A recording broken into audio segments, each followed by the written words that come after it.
Vamos abrir as nossas Bíblias, irmãos, nessa noite, no capítulo de número 5 do livro do profeta Daniel.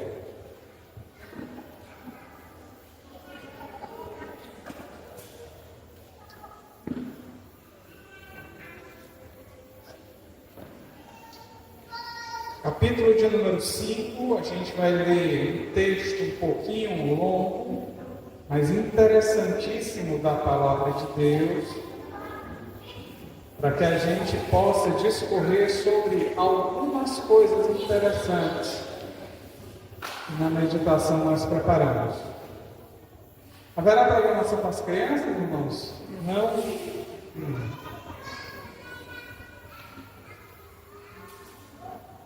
Daniel 5, do 17 ao 31. Diz assim a palavra de Deus em Daniel 5, a partir do 17. Então respondeu Daniel e disse na presença do rei: as tuas dádivas fiquem contigo, e dá os teus prêmios a outro. Contudo, lerei ao rei o escrito, e far-lhe-ei saber a interpretação. Ó rei, Deus, o Altíssimo, deu a Nabucodonosor, teu pai, o reino, e a grandeza, e a glória, e a majestade.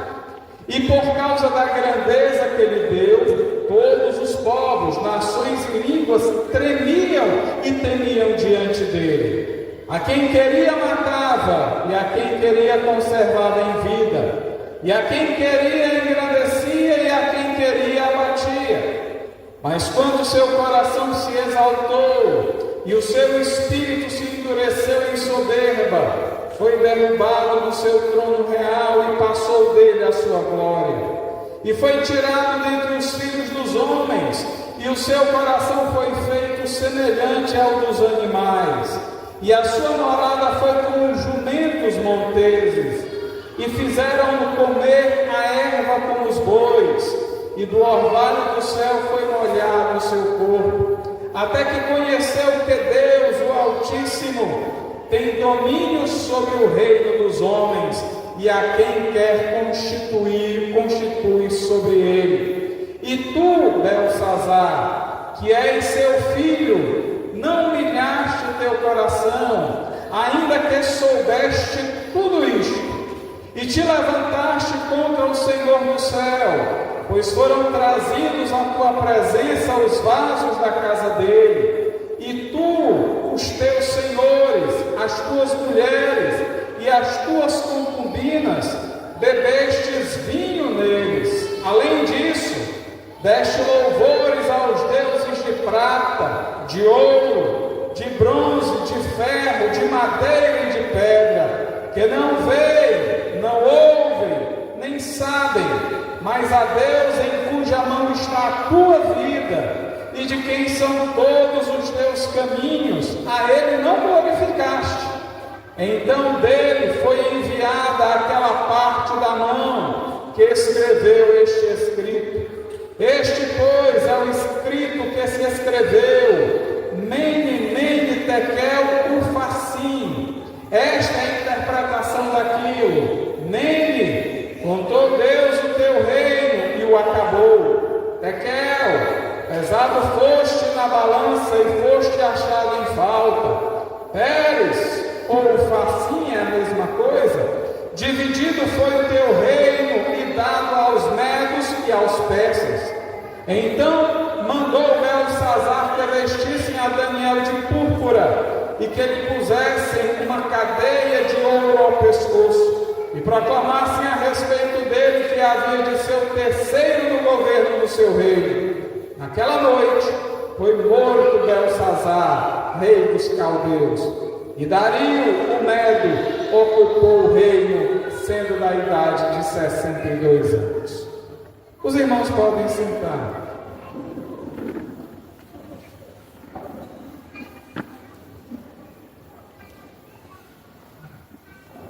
Nesses últimos dias, eu tenho lido o livro de Daniel. livro maravilhoso, por sinal. E a partir dessas leituras eu fui tentando encontrar um objeto de pregação para esta noite. E me deparei com Daniel, um grande profeta da parte de Deus. E se Daniel é um grande profeta da parte de Deus, muitas instruções da parte de Deus nós poderemos alcançar ao extraí-las, ao meditar sobre elas, quando nos apegamos ao texto dele. Nós vimos aqui, meus irmãos, um momento delicado na história de Israel. Antes de adentrarmos propriamente em Daniel, é interessante a gente compreender o que estava acontecendo em Israel nesse momento.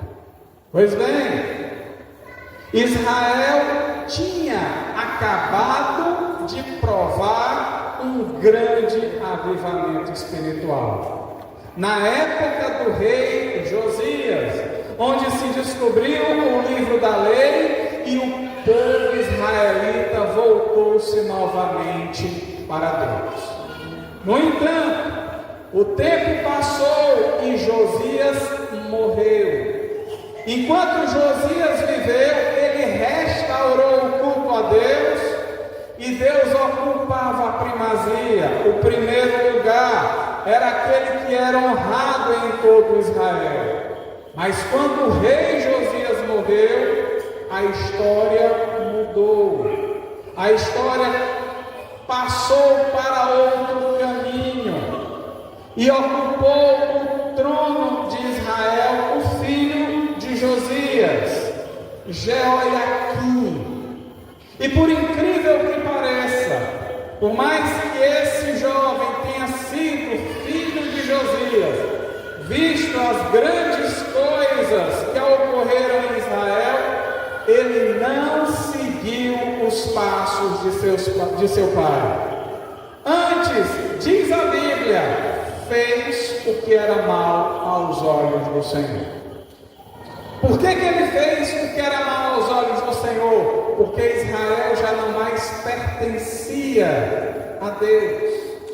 Israel não era mais governado por Deus, porque o povo novamente rejeitou a Deus e dedicou-se a cultuar o homem, o governante político, aquele que de alguma forma poderia influenciar dentro de Israel. E sabem quem é que mandava e desmandava em Israel nesse tempo? Pastor? O rei de Israel. Né? É a primeira coisa que vem à nossa mente. Se o rei Josias, que era temente a Deus, morreu, e ele tinha restaurado o culto a Deus, e o filho dele assumiu o posto, quem reinava em Israel era o rei, filho, sucessor de Josias. O engraçado, sabe o que é, irmãos? Que nesse momento Israel estava tão conturbado que quem mandava em Israel era o rei do Egito, Faraó. O povo estava tão vidrado no governo humano que rejeitou o governo de Deus e entregou-se ao governo de Faraó. Pastor, ele mandava em tudo? Em tudo eu não sabia, mas ele queria ter controle sobre o rei. Se ele tivesse controle sobre o rei, certamente ele teria livre acesso a Israel. Diz a Bíblia Sagrada que o Faraó Neco foi quem constituiu o filho de Josias ao trono de Israel. Por aí você tira. Faraó foi quem disse: quem vai ser rei de vocês? Israel vai ser o filho de Josias, Jeoiaquim. O Faraó foi quem escolheu, foi quem mandou. Vocês lembram que nem sempre foi assim. Lá no começo, quando começou a existir rei em Israel, quem escolhia o rei? Deus, através dos seus profetas. Mas nesse momento, quem escolheu o rei de Israel foi Faraó. Basta você ler lá em 2 Reis, capítulo 24, verso 1 e 2, você vai encontrar essa história direitinho. O problema é que quando Deus viu isso acontecer, ele disse: bom, o povo me rejeitou. Se eles estão achando que vão continuar usufruindo das benesses que aqueles que me temem usufruem, estão bastante errados. Espera aí, já que eles me rejeitaram, então eu não tenho mais o que fazer. Eles me rejeitaram, então eu vou, de certa forma, rejeitá-los também. Vou trazer ou vou incitar alguém para invadir Israel. E ele trouxe quem? O rei Nabucodonosor. Nabucodonosor invadiu o reino de Judá. Nabucodonosor, que era rei de Babilônia, ele sitiou Jerusalém e tomou posse naquela terra e pronto. Estou reinando a partir de agora nessa terra. Sou eu que mando. Sou eu que vou fazer o que eu quero fazer aqui. Como um rei pagão, ele tinha muitas orientações na sua cabeça para fazer. E ele iria fazer, só que ele não imaginava que por trás daquilo que ele estava pensando existia um propósito de Deus. Quando Israel viu Nabucodonosor invadido, disseram: nós estamos perdidos. Mas Deus não pensava assim. Deus incitou Nabucodonosor para que de alguma forma houvesse pelo menos um remanescente que o honrasse, o temesse e o servisse. É dentro desse olhar, é por essa razão que eu gostaria de tratar de alguns pontos da vida de Daniel e colocar Daniel em 3 grandes desafios. Daniel diante de Nabucodonosor, Daniel diante de Belsazar e Daniel diante de Dario. 3 reis que ele teve que lidar. A postura de Daniel é a que nos chama a atenção. Eu quero dizer, irmãos, a postura de Daniel ela é relevante, mesmo sendo do Antigo Testamento para nós, dentro dessa nova aliança do Novo Testamento.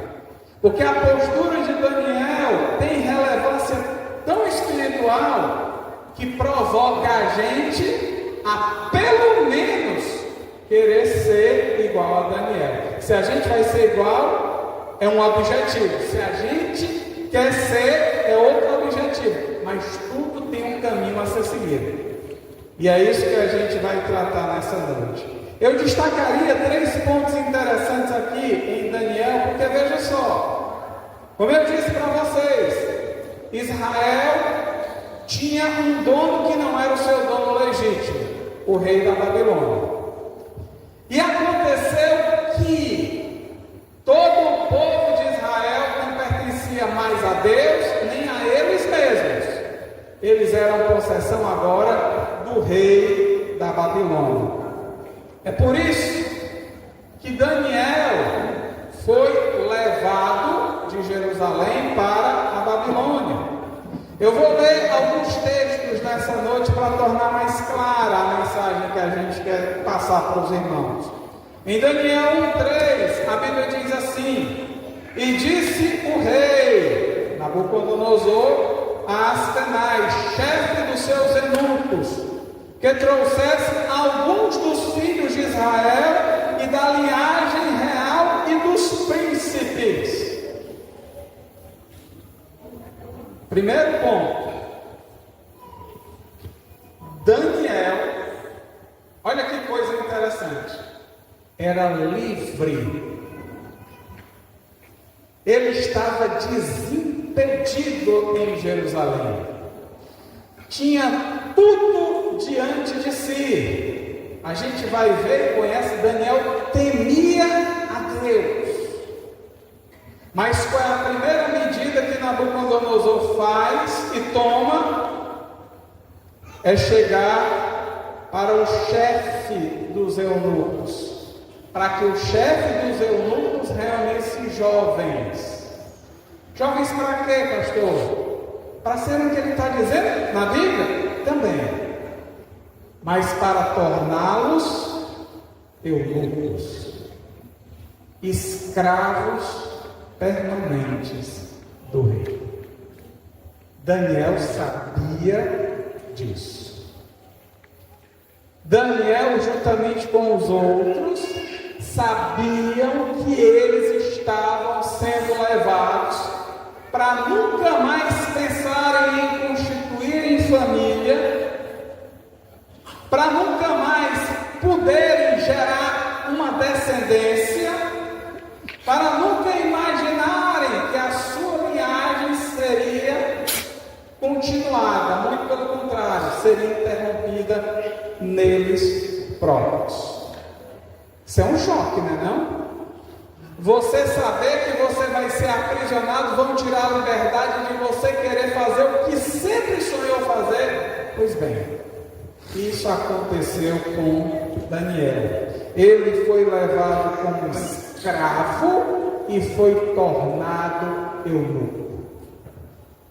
Não sei se você já pensou isso quando leu Daniel. Daniel passou a ser escravo e foi tornado eunuco. Você sabe que é eunuco, não sabe não?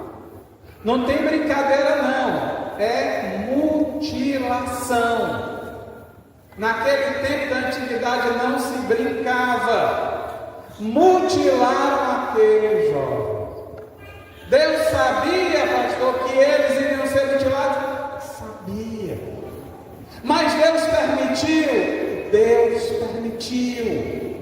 E por que Deus permitiu, pastor?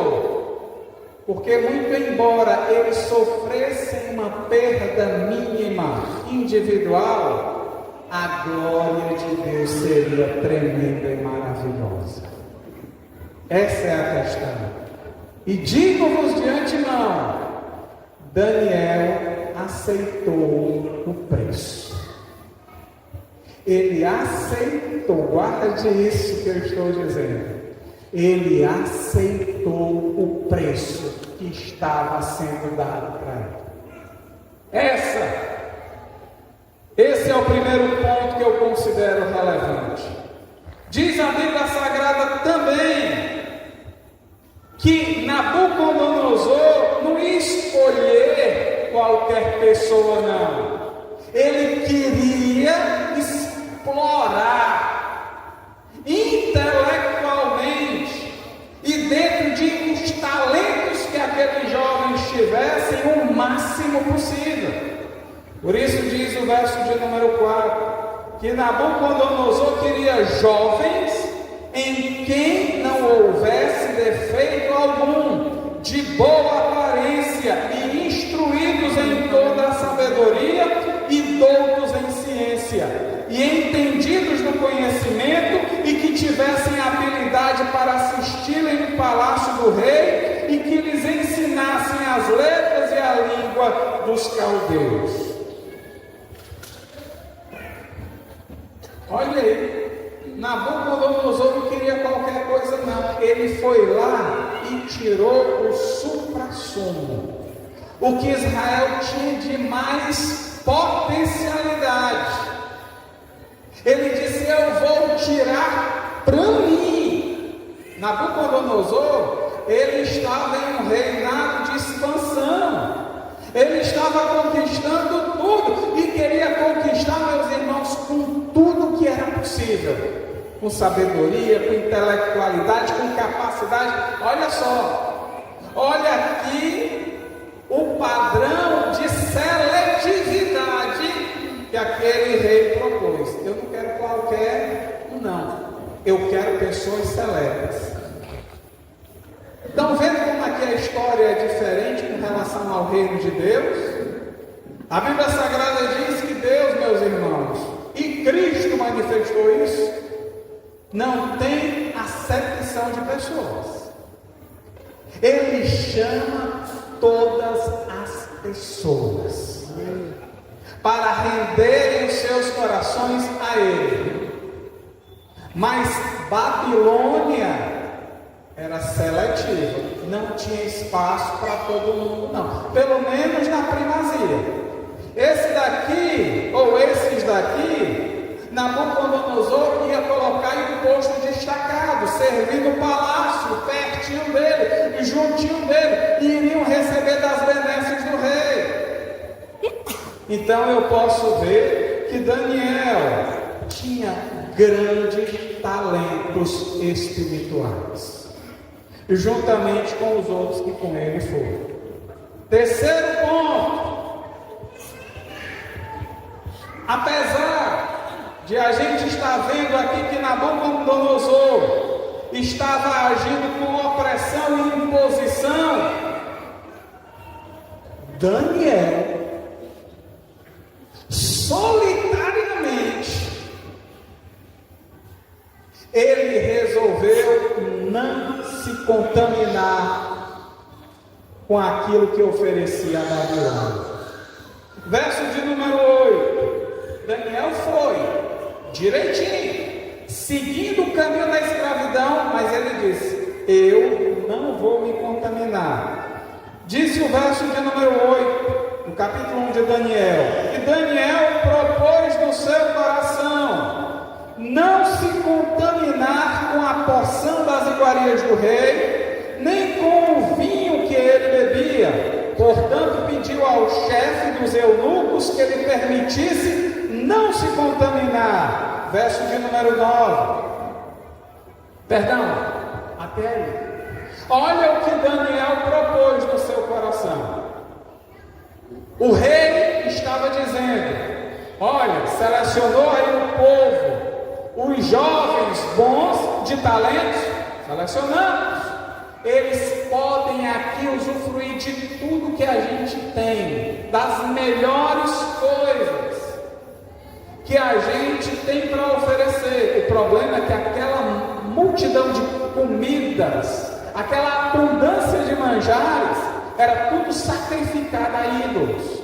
Além de promoverem muitas coisas ruins, porque o vinho era fermentado, as comidas eram condimentadas e tinham animais que os judeus não comiam e os babilônicos comiam. E Daniel disse: não, eu posso ter perdido a minha identidade lá fora, ficou lá em Jerusalém, mas Nabucodonosor não vai roubar o meu temor a Deus, não.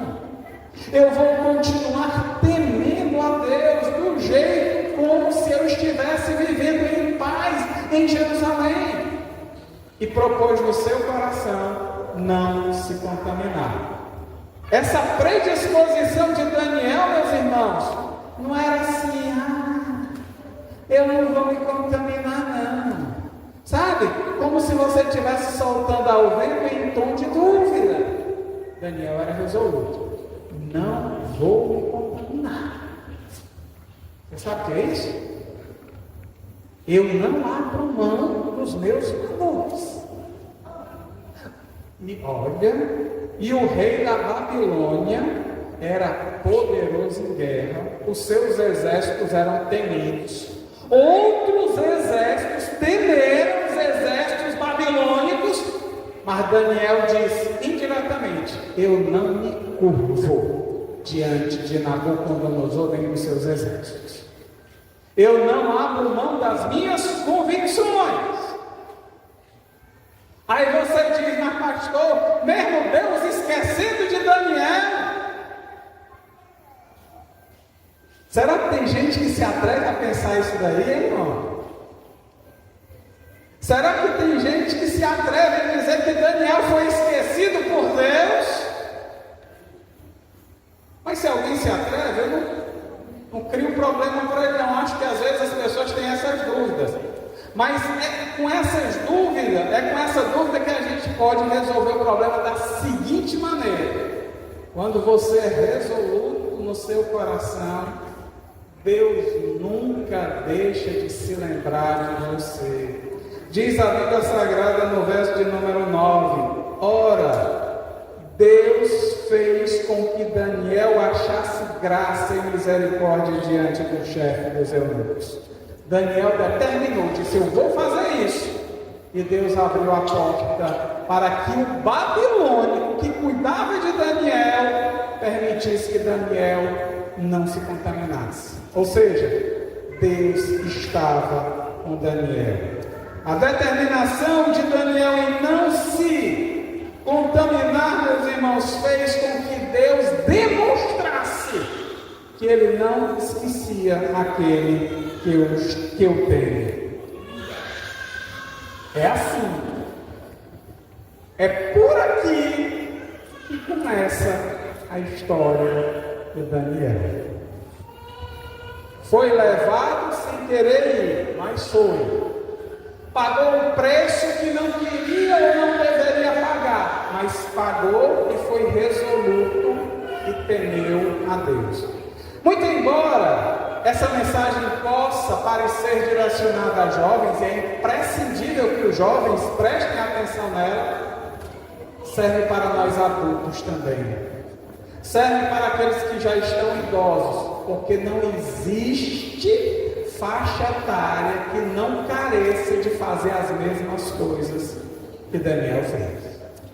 Todos os dias, irmãos, a gente precisa dizer: eu estou nesse mundo e não queria estar nele, mas eu não vou me dobrar a este mundo. Aleluia! Todo dia vai ter gente dizendo assim: você é crente, eu te pega nada. Se você for prudente, você não cai no laço do passarinheiro, nem a peste perniciosa vai pegar em você, porque o Deus Todo-Poderoso vai lembrar de você sempre e vai colocá-lo debaixo de suas asas, e não tem quem possa tirar você debaixo delas. Seja resoluto e tema a Deus. Valorize temer a Deus. Valorize ser fiel ao Senhor. Seja fiel a Deus. Eu vou dizer, rapaz, se alguém quiser mexer com você, não está mexendo com você não, está mexendo é com ele. Jesus disse: se alguém mexer com um desses pequeninos aqui, vai ter que aguentar o tranco, porque vai estar mexendo é comigo. Terrível coisa é cair nas mãos de um Deus irado. É claro que Deus não resolve as coisas, meus irmãos, num tilintar de dedos não, né? Às vezes a gente fica pedindo a Deus: meu Deus, age logo para fazer o que eu estou querendo. Deus tem seu tempo, né? Para agir. Às vezes a gente está vendo a situação tão escabrosa e diz assim: eu não aguento mais. Deus diz: aguenta. Sofre aí, mas não é porque Deus seja masoquista ou quer ver você sofrer, não. Mas é porque Ele sabe que você tem poder para resistir um pouco mais. E a resistência, meus irmãos, é uma experiência que carrega a nossa fé em Cristo Jesus muito mais. Imagine só, irmãos, se tudo que a gente pedisse e quisesse de Deus fosse resolvido assim automaticamente, como a gente abre e fecha uma luz. Não teria dificuldade de nada, é só fazer isso, acabou. Não. Deus quer ver realmente se a gente está esperando nele. Confia até o fim. Vamos ver. Vai esperar até o negócio ficar no limite. Crente não abre não, crente vai até o final. Sim, eu vou padecendo, eu vou gemendo, eu vou chorando, mas eu vou até o final. Pois bem, meus irmãos, olha aí, a lição de Daniel parece seguir a linha da perseverança. Eu posso dizer, irmãos, para vocês que Deus, ou o Senhor, age com propósitos. E eu creio que até mesmo quando os pais de Daniel resolveram chegar lá no cartório e botar o nome do menino Daniel, eles já fizeram isso meio que contagiados ligados com o marco profético. Porque não sei se você teve a curiosidade de saber o significado do nome Daniel. Na cultura judaica isso é muito comum, né? Jacó, enganador. Israel, príncipe de Deus. E Daniel?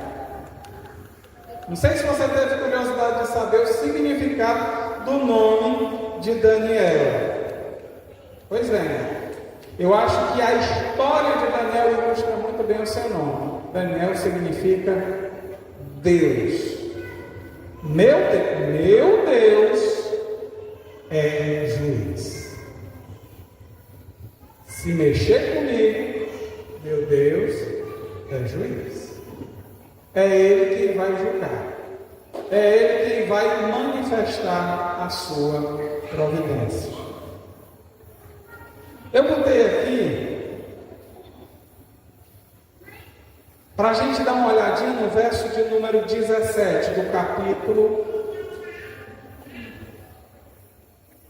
de número 1 ainda, para que a gente pudesse ver as capacidades que Deus estava concedendo a Daniel para ele enfrentar os desafios que ele ia enfrentar mais a seguir. 1,17 diz assim: quanto a estes 4 jovens, que eram os jovens Daniel, Ananias, Misael e Azarias, que a gente conhece pelos nomes babilônicos, esses eram os nomes hebraicos dele. Quanto a estes 4 jovens, Deus lhes deu o conhecimento e a inteligência em todas as letras e sabedoria. Eles receberam a bênção ali coletiva. Mas a Daniel deu entendimento em toda a visão e sonhos. Foi um diferencial aí que Daniel recebeu para encarar as diversas situações pelas quais ele iria passar. Deus capacitou. Daniel não estava reclamando. Estava ruim para a situação? Quem é que gosta de ser escravo? Me diga aí. Alguém gosta de ser escravo? Eu acho que ninguém. É por isso que eu acho que existem tantos discursos hoje contra a escravidão. Porque a escravidão, meus irmãos, é uma das piores práticas do gênero humano. Ninguém pode ser escravizado, porque todo mundo tem a ideia de ser livre. Aliás, Deus permitiu que todos os homens fossem livres. Eu vou dizer uma coisa estranha aqui, mas é a pura realidade. Deus permitiu, inclusive, os homens de pecar. Por quê, pastor? Porque Deus deu a liberdade de escolha para eles, o livre-arbítrio. Se Deus deu a liberdade de escolha aos homens, os homens têm que querer exercer essa liberdade. Nós queremos exercer a liberdade que temos, não na carne, não na vontade própria, mas no Espírito. E onde o Espírito de Deus está, a perfeita liberdade. É a liberdade coerente, a liberdade boa e oportuna. Diz a Bíblia que Daniel seguiu por esse rumo, cheio de sabedoria e entendimento, mas Deus deu para ele o poder de interpretar sonhos. Interpretar sonhos. E é aqui, irmãos, que a história começa a ficar boa. Porque diz a Bíblia Sagrada que Daniel, primeiro, se posicionou diante de Nabucodonosor. Depois, se posiciona diante de Belsazar. E por fim, ele se apresenta diante de Daniel. São 3 momentos diferentes de Daniel, nos quais a gente vai ver 3 características diferentes, que convergem para um propósito maior. O propósito de Deus na vida dele. Nós sabemos que Nabucodonosor teve um sonho. Vocês se lembram do sonho de Nabucodonosor?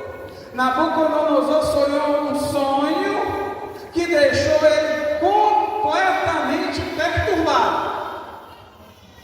Ele acordou e não conseguiu mais dormir depois daquele sonho. Foi um sonho tão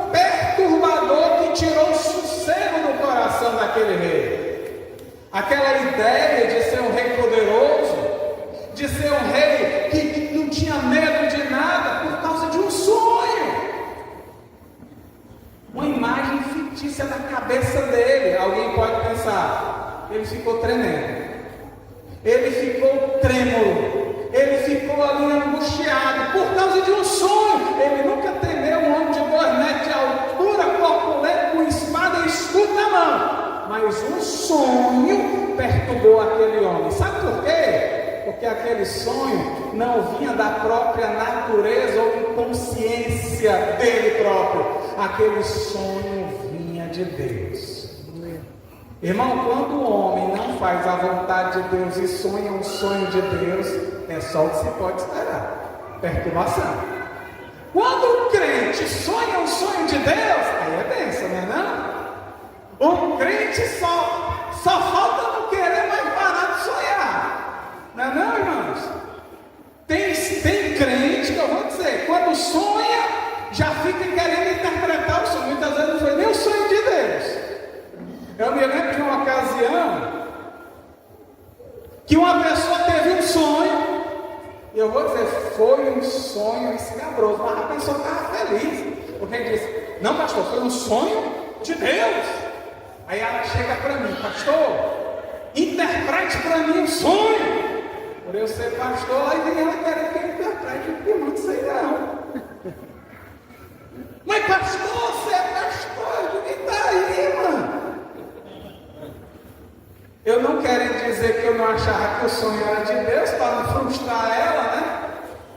Nem para desanimar ela de querer sonhar as coisas de Deus. Eu disse: não, pergunte a outra, né? Mas tem sonhos, irmãos, que são tremendos e maravilhosos. Eu sonho. Eu sei quando o sonho é de Deus e quando não é. Eu tenho a ideia, não porque eu sou melhor do que você, não. Qualquer crente, meus irmãos, que esteja alinhado com Deus, sabe quando sonha alguma coisa de orientação divina. A Bíblia Sagrada diz que os jovens sonharão sonhos, não é isso? Nos finais dos últimos dias. Profetizarão, os velhos também sonharão sonhos. Ou seja, a igreja, para a igreja estar prometida esta bênção, melhor dizendo. Mas enfim, Nabucodonosor sonhou e perturbou-se. E eu acho interessante a forma como Nabucodonosor, ele foi em busca de uma interpretação para esse sonho. Tem crente que por qualquer coisinha, como eu disse, aceita qualquer interpretação. Olha, irmão, aconteceu isso no meu sonho e tal, diga o que é. Tem crente menino. Era o caso desse daqui. Conta logo o sonho para você tentar fazer ali algum gancho com alguma coisa. É por isso que eu disse: ó, eu não sei dizer nada desse sonho, veja aí você com Deus, que ele não me revelou nada para dizer nada para você. Mas tem crente que fica procurando e conta o sonho todinho. Você acredita que Nabucodonosor foi mais esperto do que esses crentes? Um rei pagão, miserável pecador, foi mais esperto do que os crentes meninos que a gente às vezes encontra. Sabe por quê? Porque Nabucodonosor tinha lá uma série de magos, de adivinhadores, de astrólogos, de todo tipo de espécie esotérica que imaginasse, para poder interpretar aquele sonho. E Nabucodonosor disse: olha, eu tive um sonho. Mas ele não iria aceitar que alguém enganasse ele com a interpretação fajuta. Então ele provou quem realmente era capaz de interpretar o sonho dele. Ele sabia que qualquer um poderia, mas que se de repente aparecesse, tinha que ser alguém bastante inspirado para interpretar o seu sonho. Eu abro uma brechazinha aí e penso que Nabucodonosor disse o seguinte: quem interpretar esse sonho eu vou sentir que esse daí tem um pacto sim com Deus. Eu vou já dizer por quê. Tá? Mais na frente, Daniel é chamado do homem cujo espírito dos deuses habita nele. Era um ditado babilônico, pagão, para dizer que uma pessoa tinha a capacitação de Deus para desvendar os segredos do sonho, que foi dito aqui em Daniel 1,17. Deus deu a ele o poder de interpretar, mas Nabucodonosor não sabia ainda. Mas ele propôs: eu tive um sonho. E os magos, olha só como os magos daquela época já eram safados. Ei, conta aí o teu sonho. Aí Nabucodonosor disse: não, senhor. Se vocês são, digamos, expertos na interpretação, e vocês são de fato magos, então me digam o que é que eu sonhei. Vocês estão entendendo a percepção aí de Nabucodonosor? Ninguém vai me enganar. Nabucodonosor pediu a interpretação sem dizer o que sonhou.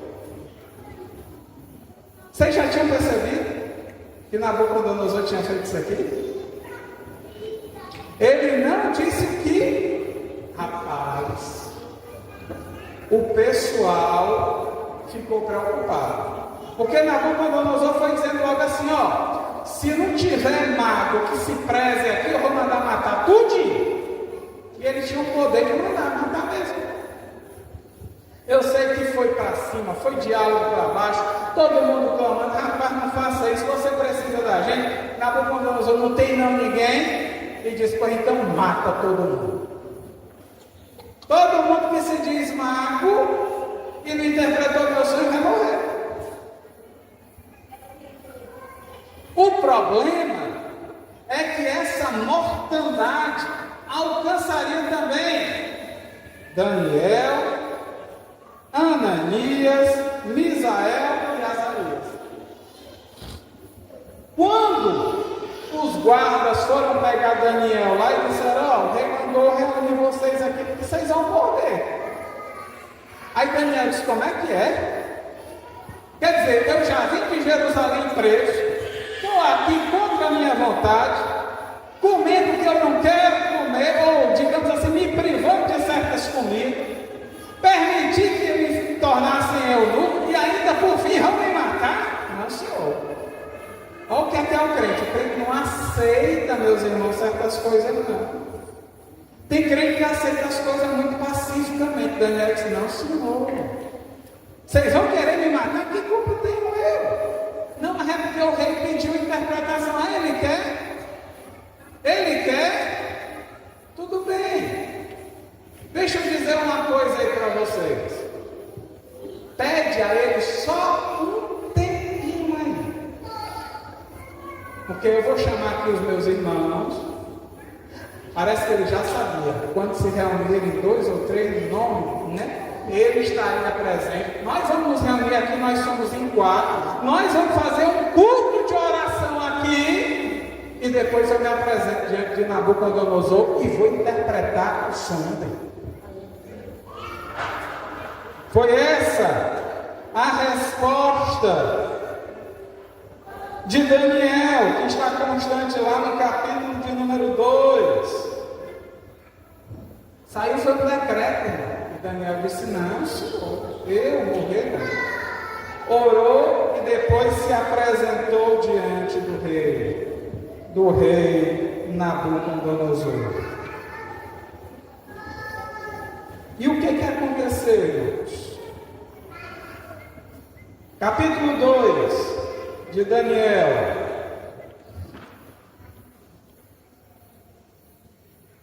Versículo de número 17. Então Daniel foi para a sua casa e fez saber o caso a Ananias, Misael e Azarias, seus companheiros, para que pedissem misericórdia ao Deus do céu sobre este mistério, a fim de que Daniel e seus companheiros não perecessem juntamente com o restante dos sábios na Babilônia. Então foi revelado o mistério a Daniel numa visão de noite. Então Daniel louvou a Deus do céu. Falou Daniel dizendo: seja bendito o nome de Deus, de eternidade a eternidade, porque deles são a sabedoria e a força, e Ele muda os tempos e as estações, Ele remove os reis e estabelece os reis, Ele dá sabedoria aos sábios e conhecimento aos entendidos, Ele revela o profundo e o escondido, conhece o que está em trevas e com Ele mora a luz. Ó Deus de meus pais, eu te dou graças e te louvo, porque me deste sabedoria e força, e agora me fizeste saber o que te pedimos, porque nos fizeste saber este assunto do rei. Olha só, Daniel, diante de um problema de morte, orou e Deus deu a ele um escape. E o que ele fez logo em seguida? Ele agradeceu a Deus. O exemplo de vida de Daniel nos contagia. Ele orou a Deus, ele poderia muito bem correr lá e dizer: ó rei, pronto, já tem uma resposta. Não, ele tardou a ida ao rei, porque ele estava mais preocupado em agradecer a Deus, em chegar diante do Senhor e dizer: Senhor, ele entendeu, Senhor, muito obrigado, porque tu me revelaste o mistério, e eu já estou vendo os teus propósitos serem realizados, e estou vendo que os reis estão nas tuas mãos, tu faz o que bem entende, então já estou começando a perceber que o propósito vem de ti, a orientação vem de ti, a providência é tua e de ninguém mais. Pois bem, irmãos, a Bíblia Sagrada diz que Daniel compareceu perante o rei e deu ao rei a explicação do seu sonho, disse o que iria acontecer e aquilo tinha a ver com o seu reino, o poder, a dimensão, a extensão que ele iria alcançar e o que ele iria enfrentar, de modo que o rei, quando viu Daniel falando aquelas coisas, também não pensou duas vezes. Capítulo 2, o Daniel, verso 45 ao 47. Da maneira que viste que do monte foi cortada uma pedra, sem auxílio de mãos, e ela esmiuçou o ferro, o bronze, o barro, a prata e o ouro, dando a finalização da interpretação, o grande Deus fez saber ao rei o que há de ser depois disso. Certo é o sonho e fiel a sua interpretação. Então o rei Nabucodonosor caiu sobre a sua face e adorou a Daniel e ordenou que lhe oferecessem uma oblação e perfumes suaves. Respondeu o rei a Daniel e disse: certamente o vosso Deus é Deus dos deuses e o Senhor dos reis e revelador de mistérios, pois pudeste revelar este mistério. Quando Daniel revelou, ele viu que Daniel merecia o elogio, mas atribuiu a glória ao Deus de Israel. O que a gente vê e encontra em Daniel diante de Nabucodonosor? O crente devotado, o crente que é ousado para buscar conhecer a providência divina, o crente que quer ver a resposta palpável, acessível e pronta para responder até mesmo o inimigo, para que o inimigo se converta. Meus irmãos, foram por estas experiências que Nabucodonosor, posso dizer, reverenciou Deus Todo-Poderoso. Passou por uma experiência realmente de embrutecimento, porque a Bíblia diz que ele deixou de ser humano para se tornar um animal, um jumento monteiro, diz a Bíblia. Mas ele aprendeu a lição e ele honrou a Deus. Por quê? Porque ele ouviu a voz do servo de Deus. Daniel foi para Nabucodonosor o conselheiro, alguém que deu a ele um conselho preciso, uma orientação correta, digna de ser aceitada, e Nabucodonosor o recebeu. Por outro lado, Daniel, diante de Belsazar, teve um sério problema. E a leitura que nós fizemos no início mostra a tensão que existia diante de Belsazar. Vocês viram na leitura inicial que Daniel rejeita uma premiação que o rei Belsazar tinha prometido, para quem pudesse interpretar o que umas mãos que tinham aparecido na frente de todo mundo escrito. Outro momento em que Deus, meus irmãos, agiu ali no palácio babilônico. Belsazar, que era filho do rei Nabucodonosor, resolveu dar uma festa. E a festa dele era uma festa mista. Ele reuniu profanação e coisas sagradas.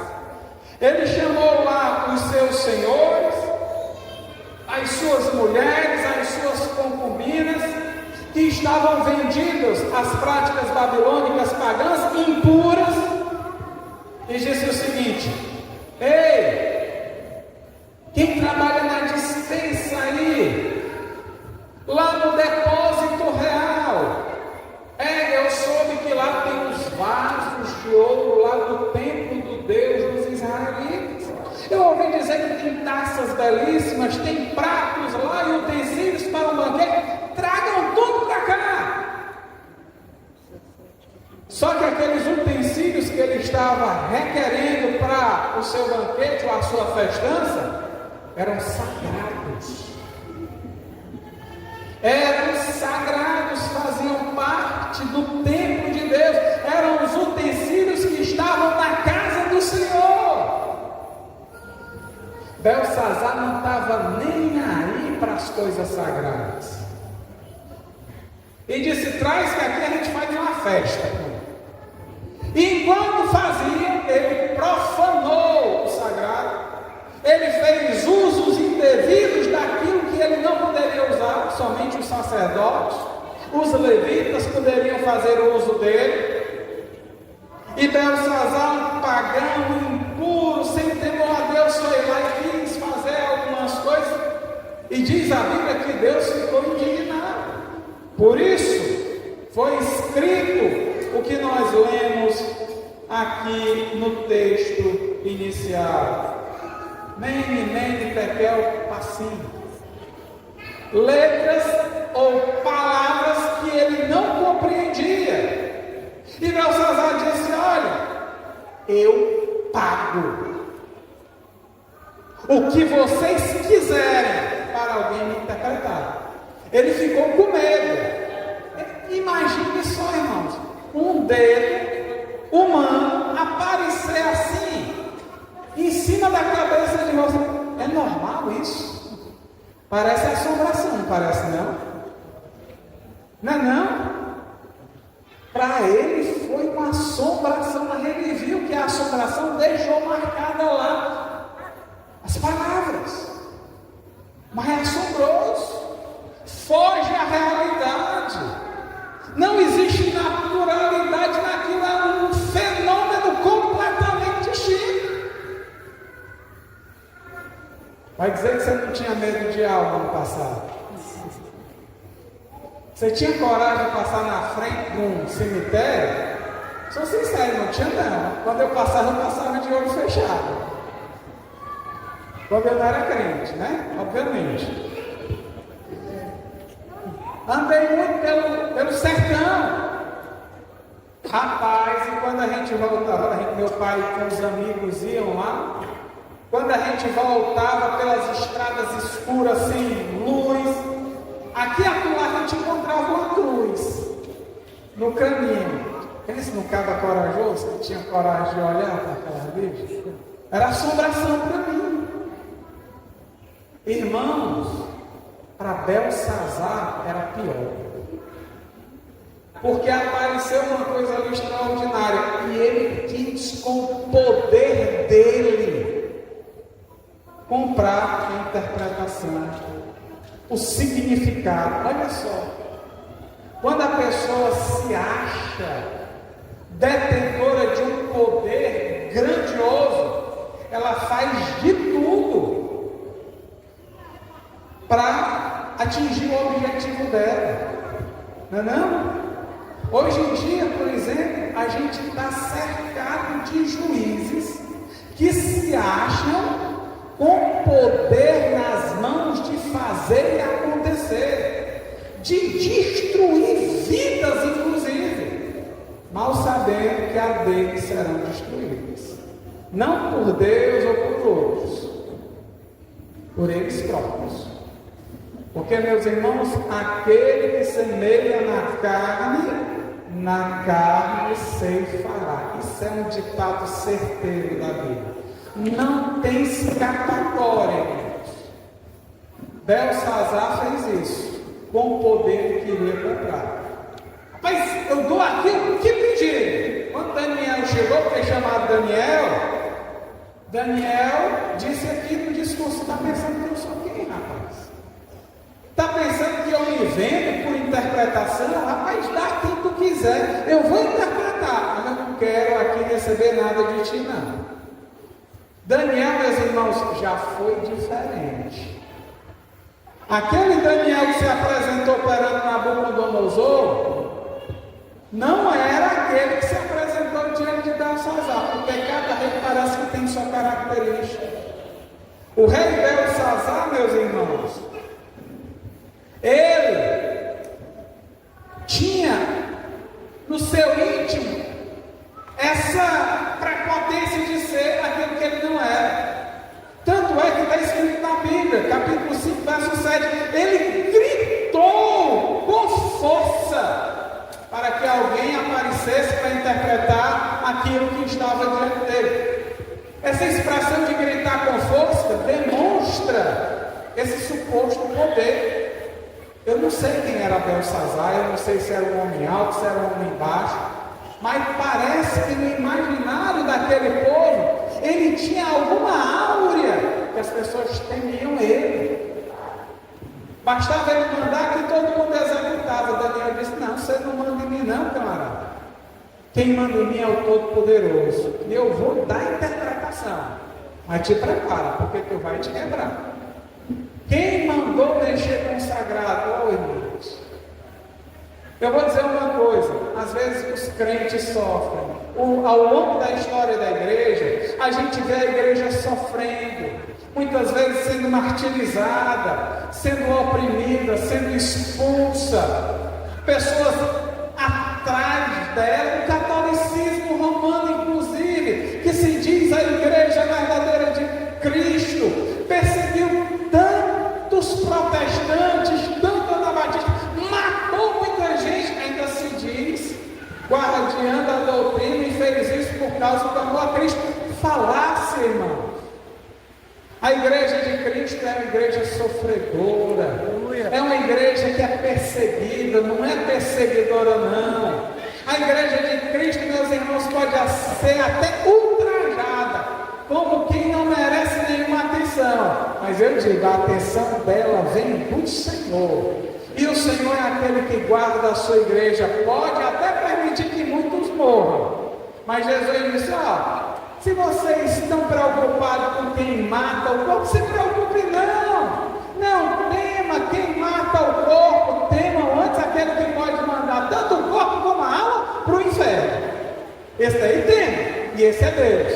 Mas deixa eu dizer uma coisa para vocês: no dia do juízo, quem perseguiu vocês aqui e achou que estava fazendo justiça, vai ser julgado para a eternidade. Vocês estarão juntos com Deus no grande trono, julgando aqueles que lhe oprimiram, e eles receberão a devida condenação. Eu digo isso por vanglória não, por causa da Bíblia. A Bíblia diz isso. E a gente não diz isso com satisfação. Antes a gente ora para que os inimigos se convertam e abandonem os seus maus caminhos e possam tirar de sobre eles a condenação.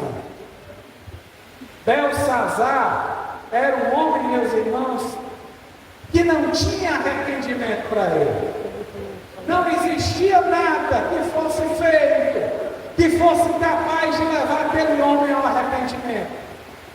Não existe a blasfêmia contra o Espírito Santo? Ou seja, a possibilidade de alguém resistir à voz do Espírito? Pois bem, naquele tempo ele resistiu também à voz do Senhor. Bom, a leitura inicial disse que Daniel foi firme, encarou Belsazar. Ele foi de uma postura diferente. Terminada a sua interpretação, diz a Bíblia que Belsazar sucumbiu e morreu. Perdeu a vida. E a Bíblia Sagrada diz que Dario assumiu o trono da Babilônia. Está dando para ouvir, irmãos? Ou está ruim? Está dando? Está ruim. Vamos esperar um pouquinho. Não mal nenhum. No reino dele. Estava triste, estava rapaz, eu reclamei no começo aqui, está além de mim, né? Vamos ver se Deus aí vai permitir que a gente continue.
Pode até parecer uma coisa assim irrelevante, o que eu vou dizer. Eu não tenho voz, muito embora não tenha som potente, para se contrapor a chuva, e a Bíblia diz que é Deus que faz chover sobre justos e injustos, né? Se Deus mandou chuva agora, eu resisti a Deus, eu estou ficando velho, não é doido não. Deixa Deus mandar chuva.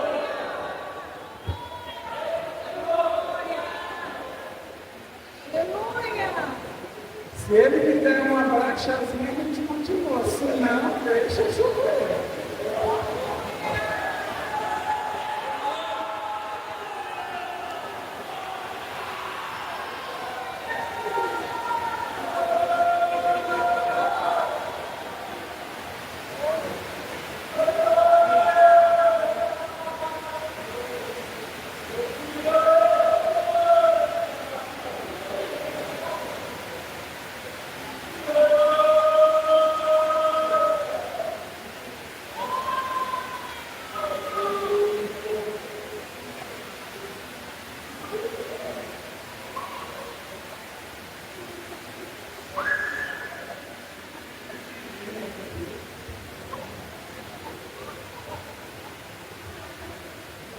Pois é, irmãos. Quando Dario assumiu o reinado em Babilônia, ele pensou o seguinte: opa, Nabucodonosor comeu capim, porque não temeu a Deus. Belsazar morreu.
porque é assim que a gente precisa agir e fazer. Eu posso até ficar devendo alguma coisa nessa noite, mas Deus não vai ficar devendo não. Se Deus quer que eu pare por aqui, eu paro. Eu não tenho contratempo. Deixa Ele fazer. Não sou eu que boto fogo na igreja, muito pelo contrário, sou eu que pego fogo, porque o altar dele é que vem esse fogo. É dele que vem a edificação, é dele que vem a providência. Eu fico imaginando um discípulo lá, quando estava orando, o lugar tremeu, hein? Será que eles saíram correndo com medo do prédio cair? Não, eles ficaram foi dentro, irmão. Ficaram dentro lá porque sabia que Deus estava segurando. Deus estava fazendo tremer, mas Deus estava segurando. Aleluia. Glória a Deus por Deus. Toda glória, toda honra. Glória a Jesus. Seja dada ao nome do Senhor. Aleluia. Pai querido, Pai amado, Deus bendito, Senhor de toda glória. Nós te exaltamos nesse instante.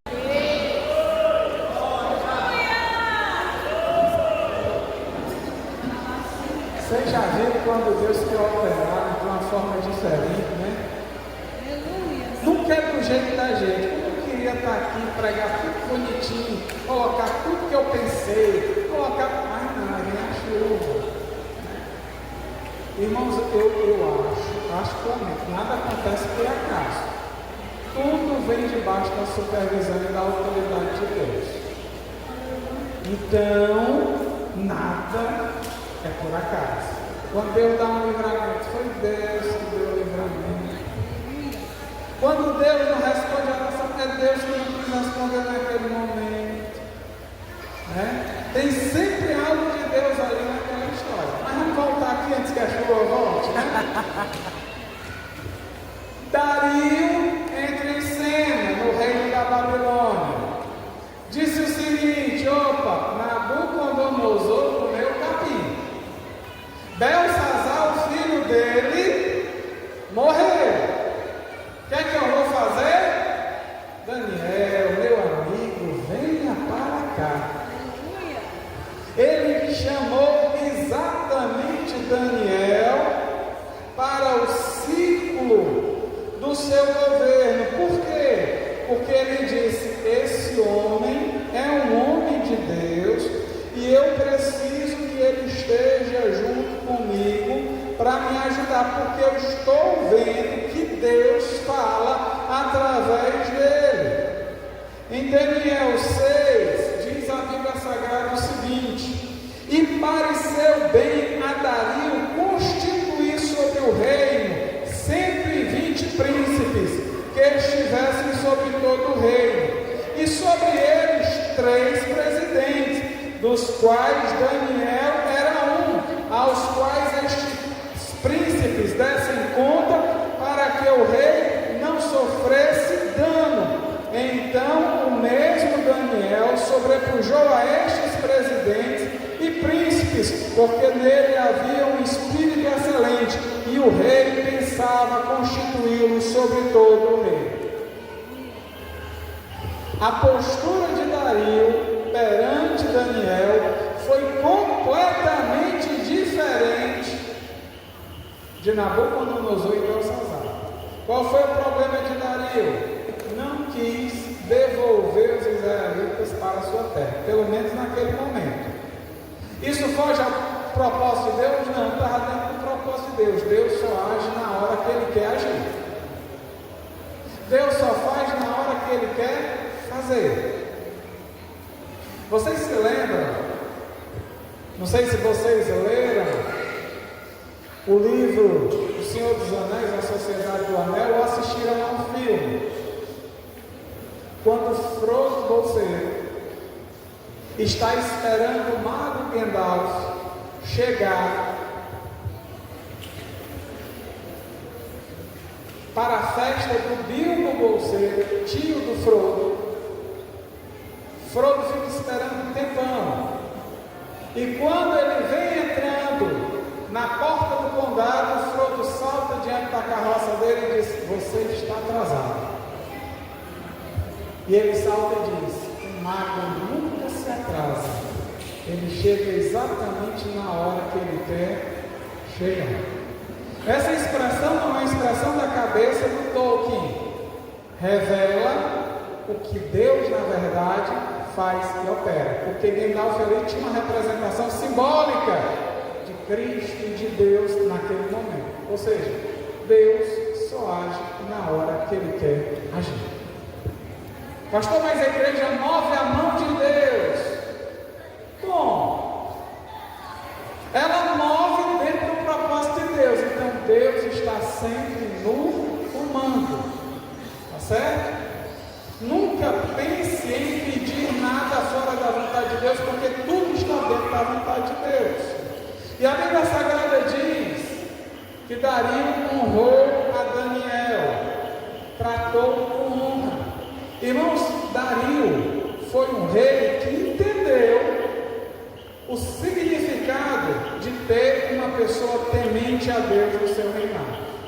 Ele disse: eu vou ser bem sucedido se eu ter um sujeito desse.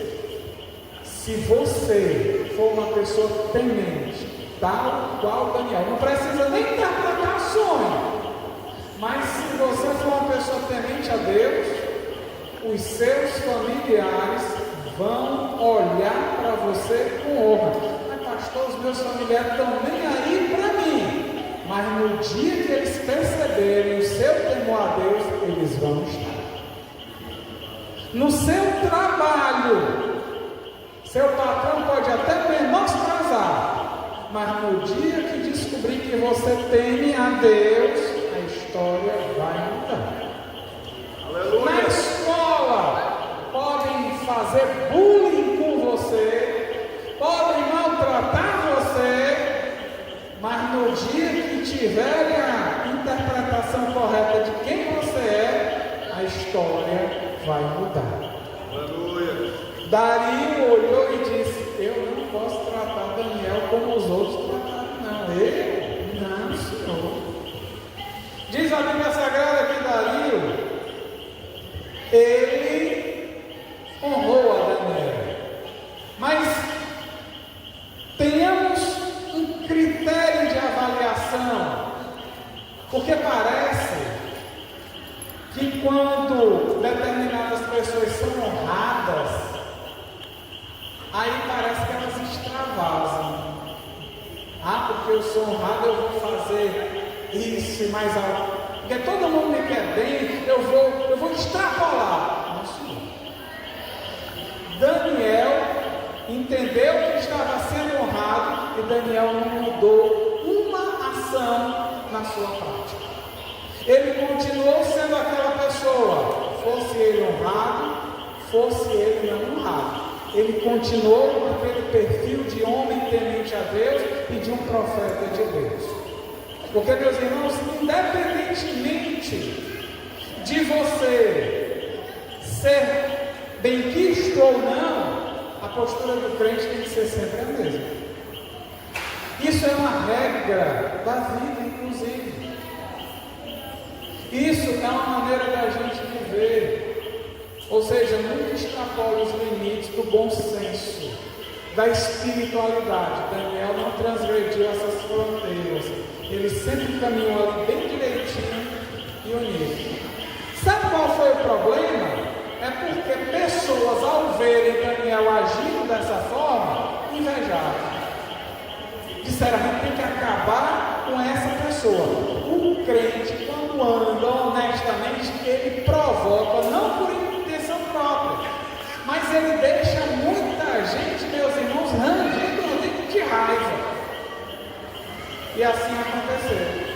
Como algumas pessoas próximas ao rei sabiam que o rei honrava Daniel, e Daniel era honesto, eles disseram: a gente tem que fazer alguma coisa aqui para Daniel cair no desagrado do rei.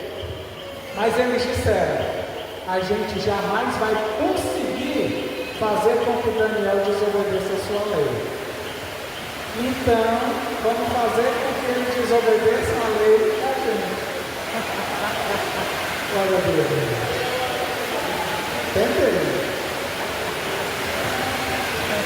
Glória a Deus.